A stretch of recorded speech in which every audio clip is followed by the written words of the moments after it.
Israel is moving against its northern neighbor Lebanon in the sky and on the ground. Troops are stationed across the border while the strikes have pounded the capital, Beirut. In the latest bombardment, 3 people, they were killed, and 6 others, they were wounded.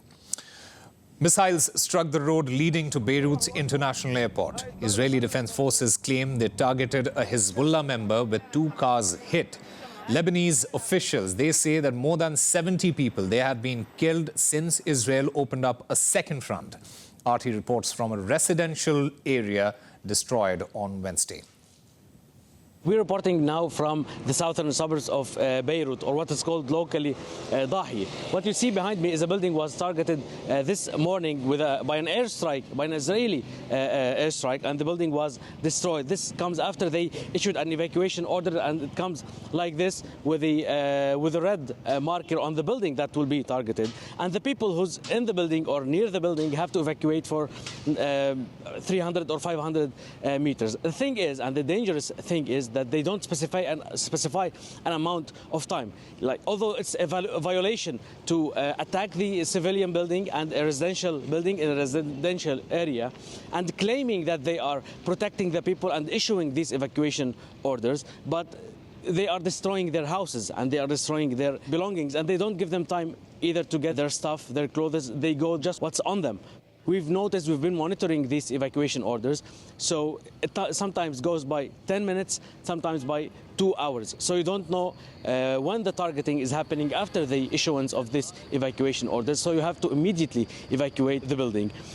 Also, there's been phone calls coming to people's phones telling them to evacuate their houses without this map that we showed you. But all people have to take these calls seriously and have to evacuate their houses just in case there is some reality in it. But most of these calls come back to be part of the psychological warfare on people to just keep them stressed all the time. Even us in Dahi today, we had a call and the building just right next to us, and we had to take it seriously, and we had to flee the building and to evacuate the building just as quick as we can. These are the scenes that you see in Dahi. These are residential areas, residential buildings. This is a printing service company. There is no presence for any military or any military personnel or any military gears here. No rockets, no weapons. You can see nothing, and you are seeing this on the footage right now. And mass migration fears are being rekindled. Residents in southern Lebanon, they are on the move in large numbers. Evacuation orders, strikes, and a ground invasion by Israel have reportedly seen tens of thousands cross into Syria. Many civilians, they are said to be heading north to areas where UN peacekeepers, they are deployed. But the big question, it remains, where will they go next? And could it trigger a wider crisis? The IDF, though, says it is all in the name of protecting Israel.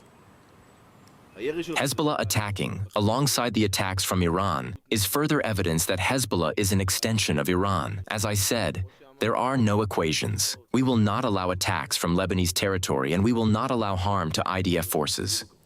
The IDF earlier released footage of what it claims are fighter jets on their way to strike Iran. Multiple explosions were reported, with smoke seen rising from the capital.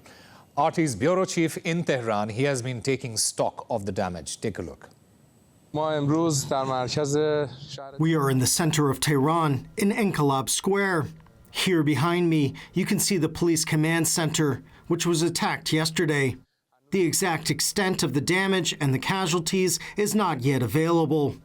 Here you can see cars and motorcycles belonging to people who were passing by. This is the central police building, which was operating yesterday. We can see the surrounding buildings, shops, and damaged buildings on this side of the square. Looking over here, we can see that all the windows and buildings that were here have been damaged. This is Enqilab Street, and this is one of the police centers that was located here. As you can see, residential buildings were opposite this police center, and they have all been damaged. This is another section of the building. We are observing the extent of the damage.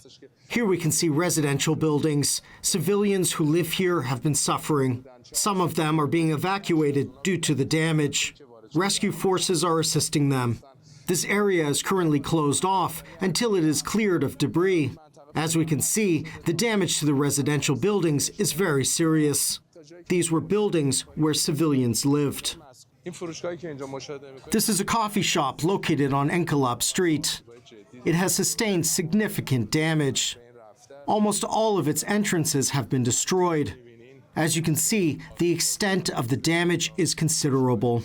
There used to be other shops here.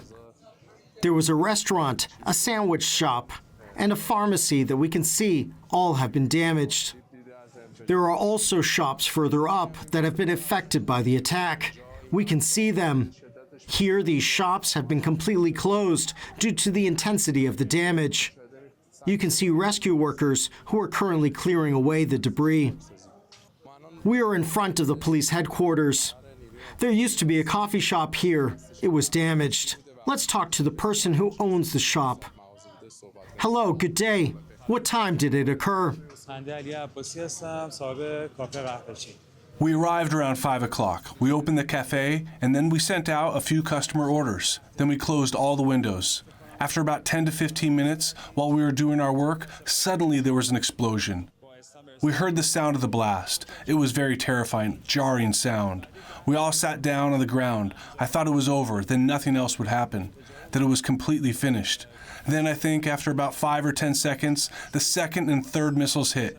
The cafe was filled with smoke. It all went completely black. You couldn't see in front of you at all. Our eyes couldn't see anything. Our breath was completely gone. Thankfully, no one in the cafe was injured. I think 10 to 15 people died on the street. I saw one person in front of the cafe completely without their head. They fell right in front of our cafe. Several other people also fell. Their bodies were taken away quickly. Children who saw this said that between 10 to 15 pedestrians who were simply passing by were apparently dead. Thank you. As you can see, despite the claim that the attacks are targeting military centers, ordinary people are being harmed. This is part of the damage that Iranian society is suffering from, as the attacks are targeting civilian areas. Hami Hamidi, RT, Tehran.